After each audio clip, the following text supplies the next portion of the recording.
கற்பக விநாயகர் கோயில் பிள்ளையார்பட்டி. அற்புத கீர்த்தி வேண்டின், ஆனந்த வாழ்க்கை வேண்டின், நற்பொருள் குவிதல் வேண்டின், நலமெலாம் பெருக வேண்டின், கற்பக மூர்த்தி தெய்வ களஞ்சிய திருக்கை சென்று பொற்பதம் பணிந்து பாரீர் பொய்யில்லை கண்ட உண்மை. முழுமுதற் கடவுளான விநாயகர் ரூபங்களில் ஒவ்வொரு விதமான வடிவங்களையும் வணங்கினால் ஒவ்வொரு விதமான பலன்கள் கிடைக்கும். விநாயகரின் துதிக்கை வலது பக்கமாக வளைந்து இருந்தால் அவரை வலம்புரி விநாயகர் என்றும், இடது பக்கமாக வளைந்து இருந்தால் இடம்புரி விநாயகர் என்றும் சொல்வது உண்டு. சங்குகளில் எப்படி வலம்புரி சிறப்பு வாய்ந்ததோ அதேபோல் விநாயகர் ரூபங்களில் வலம்புரி விநாயகர் ரூபம் ரொம்பவே விசேஷமாகும். இது மிகவும் அதிர்ஷ்டத்தை தரக்கூடியதாகவும், இந்த ரூபத்தை வழிபட்டால் வெற்றிகள் குவியும். இப்படி வெற்றிகளை வாரி வழங்கக்கூடியவர்தான் பிள்ளையார்பட்டி கற்பக விநாயகர். எத்தனையோ விநாயகர் கோயில்கள் இருந்தாலும் கூட பிள்ளையார்பட்டி கற்பக விநாயகர் கோயிலுக்கு மட்டும்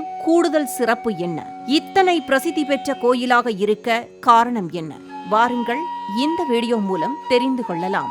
சிவகங்கை மாவட்டம் காரைக்குடியில் இருந்து 11 கிலோமீட்டர் தொலைவில் அமைந்துள்ள ஆலயம்தான் பிள்ளையார்பட்டி கற்பக விநாயகர் ஆலயம். சுமார் 1600 ஆண்டுகள் பழமையான இந்த ஆலயம் ஒரு குடைவரை கோயில். இந்த வகை குடைவரை கோயில்களை கட்டுவதில் சிறந்தவர்களாக விளங்கிய பல்லவ மன்னர்கள் வழிவந்த மகேந்திரவர்ம பல்லவ மன்னனால் கட்டப்பட்டது இந்த கோயில். ஏகாட்டூர் கோன் பெருபரணன் என்கிற சிற்பியால் பிள்ளையாரின் உருவமும் சிவலிங்கத்தின் உருவமும் செதுக்கப்பட்டுள்ளதாக கோயில் கல்வெட்டில் பொறிக்கப்பட்டிருக்கிறது. இந்த பிள்ளையார்பட்டி கற்பக விநாயகர் கோயில் அர்ஜுன வன திருத்தலங்கள் 4இல் 1 என்று ஆய்வுகள் கூறுகின்றன. விநாயகருக்குரிய அறுபடை வீடுகளில் 5ஆம் படை வீடு பிள்ளையார்பட்டி என்ற சிறப்பையும் பெறுகிறது. பிரசித்தி பெற்ற இந்த கோயிலுக்குள் நுழைந்ததும் கருவறையில் வடதிசை நோக்கி எழுந்தருளியுள்ள மூலவர் கற்பக விநாயகர் 6 அடி உயரத்தில் கம்பீரமாக ஆற்றல் மிகுந்த திருவுருவமாக அருட்காட்சி தருகிறார். இவருக்கு தேசி விநாயக பிள்ளையார் என்று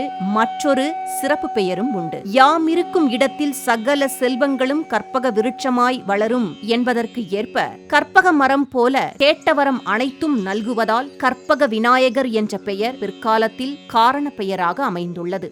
தேசி விநாயகம் பிள்ளையார் என்று கல்வெட்டுகளில் காணப்படுகிறது.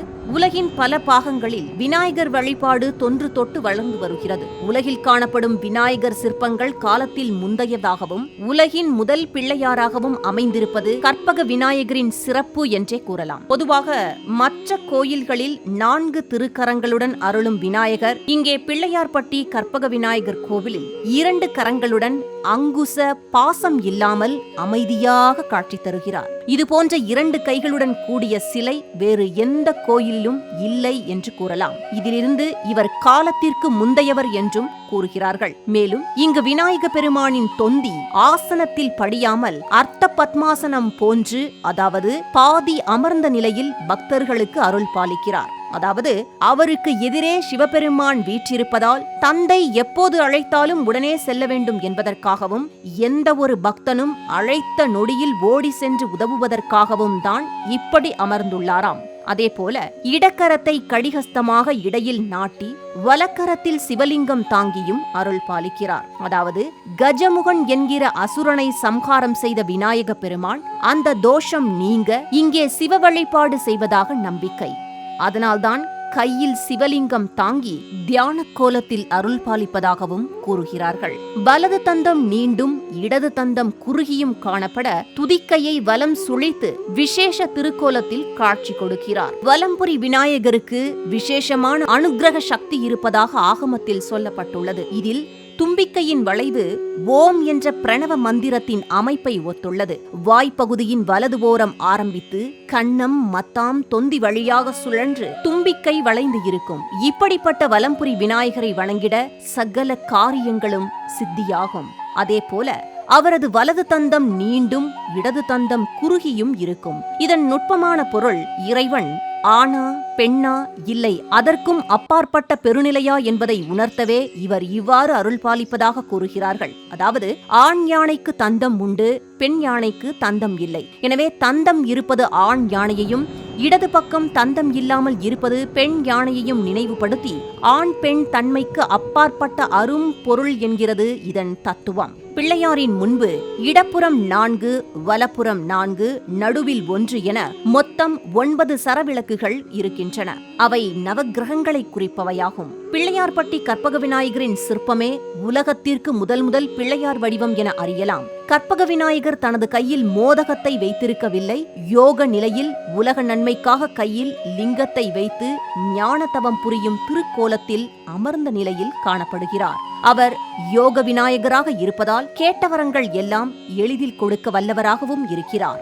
இங்கு தினமும் நடைபெறும் மகா கணபதி ஹோமத்தில் கலந்து கொள்வதால் தேக ஆரோக்கியம் கிடைப்பதோடு ஆயுஷ் ஹோமம் செய்த பலனும் தொழில் விருத்தி செல்வ செழிப்பும் உண்டாகுமாம். குறிப்பாக பிள்ளையார்பட்டி கற்பக விநாயகருக்கு விபூதி அபிஷேகம் செய்வது வழக்கம். இந்த அபிஷேகம் செய்யப்படும் நேரத்தில் விநாயகரை தரிசிப்பது நல்லது என்கிறார்கள். கற்பக விநாயகருக்கு செய்யப்படும் விபூதி அபிஷேகம் மிகவும் சக்தி வாய்ந்ததாம். இந்த அபிஷேகத்தின் போது பக்தர்களின் கண்களுக்கு விநாயகர் நிதர்சனமாக எழுந்தருளி இருப்பது போன்ற தோற்றத்துடன் காண கிடைப்பார். இந்த அபிஷேகத்தில் கலந்து கொண்டும் அபிஷேகம் செய்து தரப்படும் விபூதியை பெற்றும் தினசரி அணிந்து வர பிரச்சனைகள் தீருமாம். அதேபோல விநாயகருக்கு அலங்காரம் செய்த அந்த விபூதியானது நம்ப முடியாத பலன்கள் தருவதால் நாம் எங்கு சென்றாலும் நம்முடனே எடுத்துச் செல்வது நல்ல பாதுகாப்பையும் தருமாம். இந்த விபூதி சுத்தமான பசுஞ்சாணத்தால் தயாரிக்கப்பட்ட விபூதி என்பதால் இதன் பலன் அதிகம் என்கிறார்கள். தேவலோகத்து கற்பக மரத்துக்கே வறட்சி வந்தாலும் அள்ளி அள்ளி தரக்கூடிய வளம் பெற்றவர் இந்த கற்பக விநாயகர். வந்தவர்களுக்கு வேண்டியன நல்கும் வள்ளல் இந்த பிள்ளையார்பட்டி கற்பக விநாயகர். இக்கோயிலில் ஆகம விதிகளின்படி பூஜைகள் சிறப்பாக நடைபெற்று வருவதால் கோயிலுக்குள் சென்றால் ஏதோ ஒரு சக்தி உடம்பினுள் ஊடுருவது போல சிலிர்ப்பு ஏற்படுவதையும் கற்பக விநாயகரின் திருவருளையும் நன்கு உணர முடியும். வாய்ப்பிருப்பவர்கள் எந்த ஒரு புதிய காரியத்தை துவங்கும் முன்பு பிள்ளையார்பட்டி கற்பக விநாயகரை தரிசித்தும் மனதால் நினைத்தும் தொடங்குங்கள். நிச்சயம் விநாயக பெருமானின் அருளால் சகல ஐஸ்வர்யங்களும் நம்மை வந்து சேரும்.